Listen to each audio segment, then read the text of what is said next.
El Colegio de la Frontera Norte presenta Sonorizando la Frontera.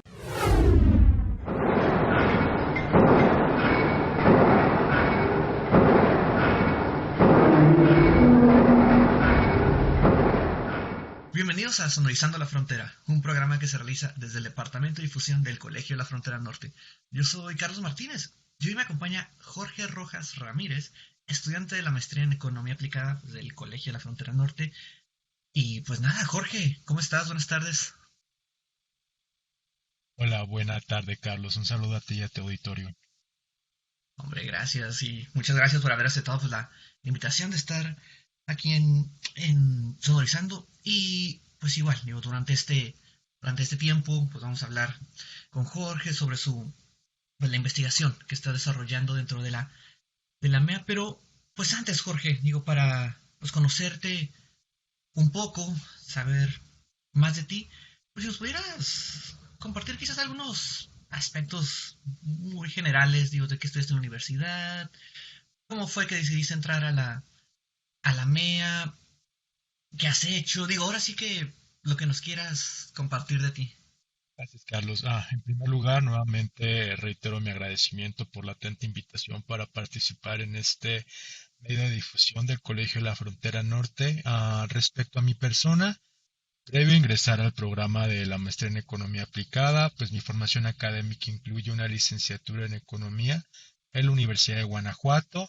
Posterior a esta, trabajé por alrededor de 3 años en el sector automotriz, también en el estado de Guanajuato. Entre las diferentes posiciones que llegué a desempeñar, diría que todas estuvieron bajo el área de gestión y dirección de proyectos. Esto implicó que abarqué desde transferencias y relocalizaciones de tecnologías, procesos, líneas de producción, hasta asegurarme del cumplimiento de estándares de calidad, entrenamientos, capacitaciones, etcétera. Gracias a esta enriquecedora experiencia, tuve la oportunidad de conocer e interactuar a un nivel muy profundo en el sector automotriz, no solo en la región de América del Norte, sino también en Europa y Asia. Y en suma, caracterizaría a este sector como uno bastante complejo, por experiencia propia, dinámico, si lo vemos de la parte logística, con un alto grado de innovación tecnológica y naturalmente global. Creo que hasta este punto resulta claro el por qué este tema es de mi interés y en parte de desarrollar ese interés fue lo que me motivó a aplicar para la maestría en economía aplicada a fin de desarrollar diferentes habilidades y herramientas que me permitieran entender y no solo ir un poco más allá de eso, sino también poder explicar qué se puede esperar de este sector, particularmente con la entrada en vigor del TMEC y los efectos que este pudiera tener. Bueno, pues qué cosa, digo, qué cool que es como que esta experiencia como ya muy, quizás más práctica, por ponerle alguna Ah, palabra, y sí, digo, ya al escucharte, pues no, quizás ya no sorprende eh, tanto, pues todo el tema de investigación, que digo, para quien no nos escucha, pues Jorge está llevando esta investigación de, pues, cuáles serán los efectos del tema en la industria automotriz, ahí modelando posibles resultados de esto. Y, pues Jorge, como para entrar un poco este, en este tema, quizás un poco más académico, pues me gustaría preguntarte en inicio, pues, ¿qué es el TMEC? Creo que es algo que de unos muy pocos años para acá ha estado como, pues, ha sido muy mediatizado, también en la agenda política, y quizás por eso mismo pensaría yo que hay como que está en desconocimiento, que se escuchan tantas cosas y quizás uno no sabe por dónde entenderlo, interpretarlo, abordarlo. Y también si nos pudieras como compartir un poco, o sea, ¿cómo funciona? O sea, ¿cuál es el objetivo de este tipo de tratados? O sea, creo que entendemos que el TMEC pues involucra 3 países, pero pues quizás más allá no nos podría quedar tan claro. Digo, ¿qué nos podrías como pues compartir por ahí, Jorge? Claro, bueno, el TMEC es el acuerdo o tratado comercial entre Estados Unidos, México y Canadá, las siglas que tiene, el cual entró en vigor el 1 de julio de 2020. Este tratado sustituyó al anterior, que era el Telecán, o Tratado de Libre Comercio de América del Norte, el cual estuvo vigente desde el año 1994. Antes de ir a la segunda parte de tu pregunta, quisiera resaltar el porqué de esta renegociación del tratado. La respuesta a esto se encuentra en las políticas y objetivos comerciales de los Estados Unidos, en su momento encabezados por Donald Trump, quien al ser un fuerte crítico y escéptico de los beneficios derivados de los tratados de libre comercio para la economía norteamericana, pues promovió la renegociación de esos términos, buscando que fueran más favorables para ellos. Eh, Esta postura, digamos, proteccionista, comercialmente hablando, pues iba en contra de la naturaleza de los tratados comerciales, pues estos buscan limitar o hasta cierto punto eliminar las barreras de naturaleza comercial entre los países. Y con esto se busca aumentar el flujo de exportaciones, importaciones de bienes, servicios, capitales. Y en esencia, así es lo que busca un tratado comercial. Eh, Volviendo al TEMEC, de manera resumida, ¿qué implicó? Pues una renegociación de los términos comerciales entre la región de América del Norte, mediante cambios en las reglas de origen, mecanismos de disputas comerciales e incluso la legislación laboral. En el caso de la industria automotriz, conllevó a elevar el valor de contenido regional de los componentes, usar acero y aluminio de la propia región e incorpora también un salario mínimo asociado a ciertos procesos y también en un cierto porcentaje. Entonces es la novedad que trae el TEMEC para la región y para la industria. Y Jorge, digo, hace poco y tristemente, digo, quizás es que ahorita de escucharte me llegó pues a la mente. Leía un libro editado por el COLEF que hablaba sobre la industria automotriz en México, pues de plantas ubicadas, mal no recuerdo que eran Puebla, Zacatecas, esa región como quizás más más del centro. Y pues ahorita como al escucharte, no sé, quizás así como de manera muy amplia, general, o sea, es como que algún dato, alguna cifra, o sea, de pues, cuál es la importancia de la industria automotriz en México, o sea, o cuánto dinero mueve, las importaciones, qué es lo que pues deja para el país, para que en efecto, como lo acabas de comentar, o sea, que dentro del TEMEC fuera un punto, o sea, que por un lado Estados Unidos lo quería llevar hacia su terreno y por el otro, pues México conservar lo que tiene. Claro, creo que esta percepción que existe también en Estados Unidos de que el TEMEC, para el caso de la industria automotriz, significó una desindustrialización del país. Es decir, que los empleos que en algún momento se llegaban a tener en el corazón manufacturero, estados como Michigan, Pensilvania, Ohio, pues ya todos esos empleos se fueron para México, ¿no? Y el tema era de qué tanto de esos empleos que se fueron bajo esta percepción se pueden regresar a Estados Unidos, eh, lo cual también tiene ciertos matices. En el caso de la industria en México, creo que es notable, ¿no? Cómo creció desde el que entró en vigor el Telecán en el 94 hasta el día de hoy. Ya tú lo mencionas, si lo vemos por el número o la presencia de plantas armadoras, por ejemplo, en mi estado aquí de Guanajuato, está GM, está Toyota, está Honda, está Mazda. En Aguascalientes aquí nuestro vecino está Nissan, en San Luis Potosí está BMW, en Puebla también está Volkswagen, más las armadoras que ya existían en la frontera, ¿no? En estados como Baja California, Chihuahua. Entonces es una industria que sí ha crecido bastante.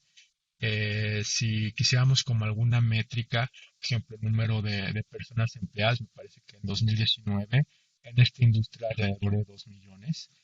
Y también si no solo es relevante por el número de empleos que brinda la industria, sino cuando se comparan los salarios promedio de un trabajador de alguna planta automotriz versus otro trabajador que esté en otra industria, también de la misma rama manufacturera, sí hay un diferencial en salarios, es decir, son salarios mejor pagados y cuando lo vemos, por ejemplo, en exportaciones, ¿no? O sea, México, el, el mayor volumen de sus exportaciones, si llegáramos a desagregar, serían componentes automotrices, ¿no? No solo autos, sino también autopartes. Y creo que en este punto también es importante señalar las diferencias que existen en el sector automotriz. No lo escucha la palabra y hasta cierto punto pudiera pensar que es solo una industria, pero existen diferentes tipos de industria en el sector automotriz, desde las armadoras hasta aquellas empresas que se dedican exclusivamente a la manufactura de autopartes. Y digamos, la dinámica que cada una lleva es distinta, pero pues eso también lo podemos discutir más adelante.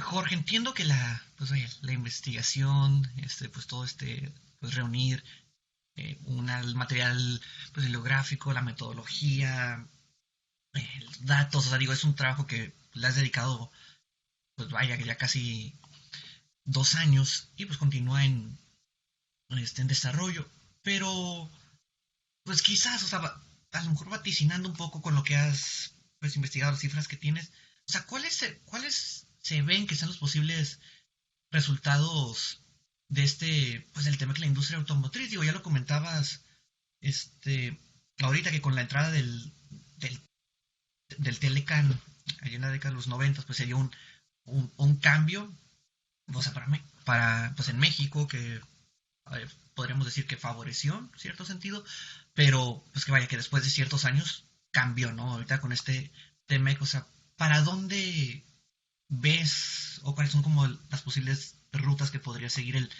el TMEC? O sea, pues, no sé si a lo mejor ponerlo en términos, vaya, muy, muy simples de va a favorecer a la industria automotriz en la región, la va a dinamizar, va a cambiar un poco los roles. ¿Qué es lo que tú ves al respecto? Ok, antes de responder eso, quiero retomar como dos elementos. Uno ya lo mencioné brevemente en mi intervención anterior, que es que la industria automotriz no es homogénea, es decir, que existe una diferencia a nivel tecnológico en los procesos automotrices. No es lo mismo hacer un arnés que una batería. Son cosas muy son completamente distintas. Entonces, estas diferencias tecnológicas en el sector automotriz han creado asimetrías. O sea, decimos que no es homogéneo. Y en esa no homogeneidad también se ve en la región.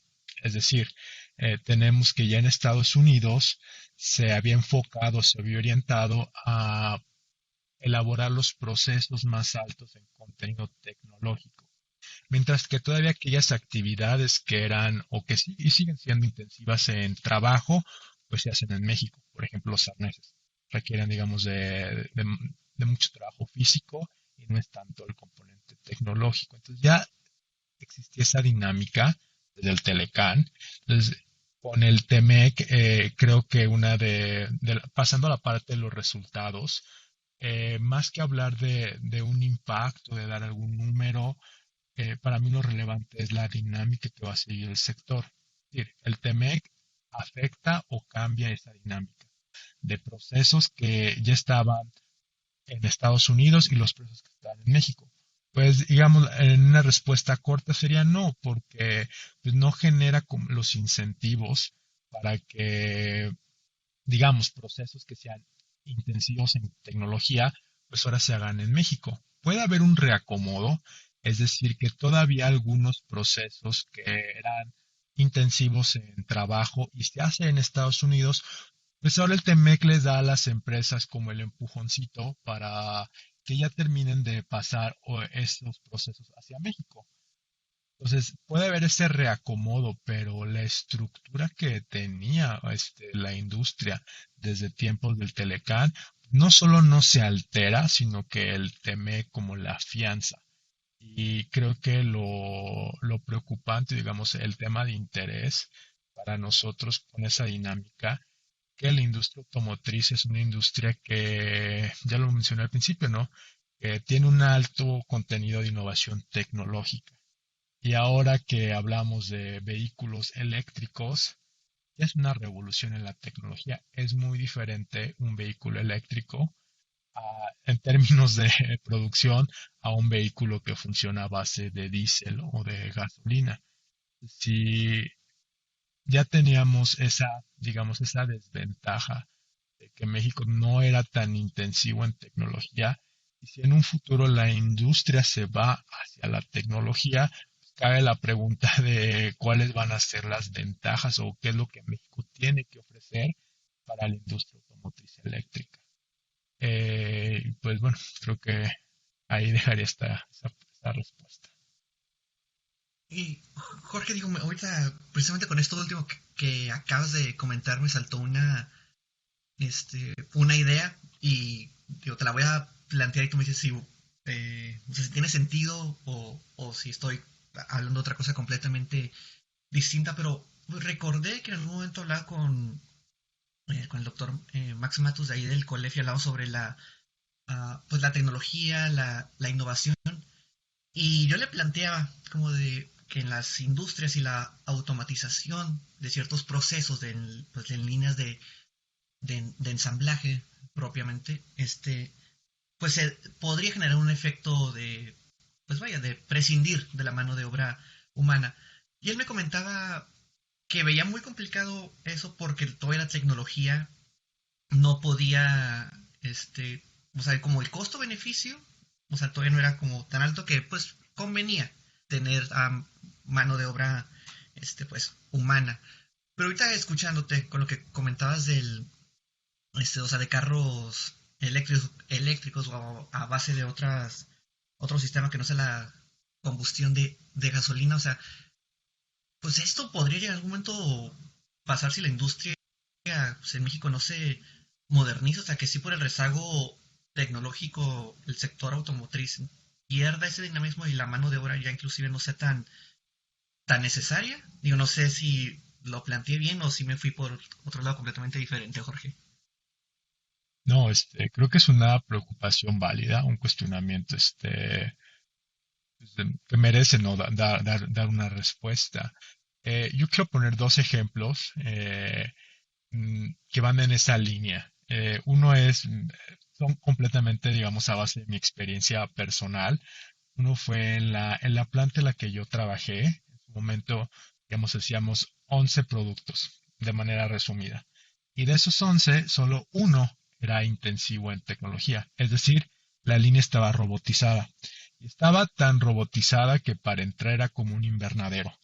Es decir, se medían componentes como temperatura, incluso se utilizaba un calzado especial para que no hubiera algún tema de energía. Digamos, era un laboratorio. Entonces, las personas que trabajaban en este producto tecnológico, digamos, no eran ni el 10%. O sea, era una proporción mucho menor que las que trabajaban en otros procesos que eran más intensivos de trabajo. Sí, se ocupaban menos personas.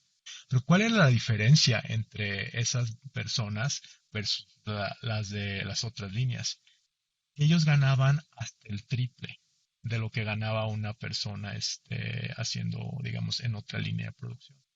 Porque al ser un producto con un alto contenido tecnológico, las personas que estaban ahí requerían mucha capacitación. Fueron a capacitar a China 8 meses. Y de ahí el interés de la empresa de que se invirtió en esa persona para capacitarla eh, y de conservarla. Entonces tenían salarios muy atractivos. Entonces creo que volviendo a tu pregunta de que si puede haber un punto en el cual pues ese cambio tecnológico deje de emplear personas y van a haber, digamos, menos personas que van a ser empleadas, pero aquellas que sigan siendo empleadas van a tener un nivel salarial más alto. Y creo que también si lo analizamos desde la perspectiva de costo-oportunidad, entonces se generan incentivos para que aquellas personas que quieran estar en la industria automotriz sean personas más capacitadas, más entrenadas, con más herramientas y que puedan obtener estos trabajos mejor pagados. Otro ejemplo que me tocó ver fue, nosotros hacíamos un producto y teníamos la misma línea de producción que una planta hermana en Corea del Sur. La diferencia era que nosotros en nuestra línea normalmente teníamos de tres a cuatro personas operando una línea. Y en Corea del Sur había una persona para ocho líneas. Porque ellos la adaptaron y la automatizaron. Y sí, si estábamos hablando de que eran tres personas y tenías ocho líneas, entonces en México teníamos 24 empleados y en Corea era uno. Pero era lo mismo, ¿no? El nivel salarial de esa persona, la capacitación era más alta. Entonces, no debería de generar como miedo a ese cambio tecnológico, pero si realmente lo sabemos aprovechar, tiene beneficios. Digamos, así es como veo tu cuestionamiento. Listo, no, pues Jorge, muchas gracias por aclararme, digo, o sea, esa idea que surgió. Y pues bueno, digo, tristemente el tiempo se nos está acabando, pero pues me gustaría cerrar pues con esto, ¿no? Digo, ahorita la convocatoria para ingresar al colegio en el 2022 está abierta, pues entre ellos la maestría en economía aplicada y pues no sé, o sea, no sé si habría como tú ya que estás pues en dentro de, a punto de pues ya presentar pues tu tesis, que quizás para aquellas nuevas personas que ingresen o que estén considerando entrar, ¿te había algún, pues no sé, consejo, recomendación, algún comentario pues que pudieras compartir quizás en el sentido de que si a ti te lo hubieran dicho o compartido, pues quizás la experiencia podría haber sido diferente o de, ay, si me hubieran dado esta información hubiera sido mucho más, útil. No sé si habría algo por ahí que nos pudieras compartir, Jorge. Pues con base en mi experiencia, yo como diría, número uno, coger un tema de investigación que resulte de interés o de pasión es algo esencial. Que a veces, digo, en el proceso de investigación luego nos llega a bloqueos o como que llega al final de la calle, no encuentras otro camino, pero cuando el tema que tú escoges te genera pues, pasión, es interés, pues no te limita o no te desmotiva, al contrario, te permite replantear el trabajo que estás haciendo, pues de ahí generar algo que en última instancia puede ser posiblemente diferente a eso que cuando comenzaste habías visualizado. Pero eso también es parte del proceso de investigación. También diré que siempre estar abiertos a la discusión y al debate de ideas es sumamente importante, pues parte de la actividad intelectual consiste en la capacidad de poder enriquecer nuestras ideas con la de otros. Y de ahí pues uno se llega a replantear los objetivos, hipótesis, que como ya dije, es algo normal en el proceso de investigación y pues siempre estar en esa búsqueda constante a resolver o a plantear soluciones a aquellas inquietudes o problemáticas que nos interesen. Listo, pues Jorge, no me queda más que, pues de nuevo, agradecerte por haber aceptado esta invitación pues, de conversar aquí conmigo en Sonorizando. No sé si habría algo más que te gustaría agregar antes pues, de despedirnos. Pues solamente reiterar mi agradecimiento por la invitación, también agradecer y reconocer a la calidad educativa que el Colegio de la Frontera Norte tiene y por supuesto de su cuerpo docente y administrativo, quienes siempre están atentos ante cualquier inquietud. Y por último, hacer una invitación extensiva para todos aquellos que nos escuchan y tienen ese interés de continuar su formación académica. No duden en postularse a alguno de los diferentes programas que la institución ofrece, pues es una experiencia sin lugar a duda enriquecedora, tanto en términos académicos como personales.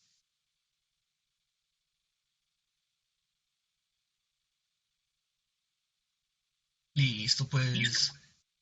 A ver,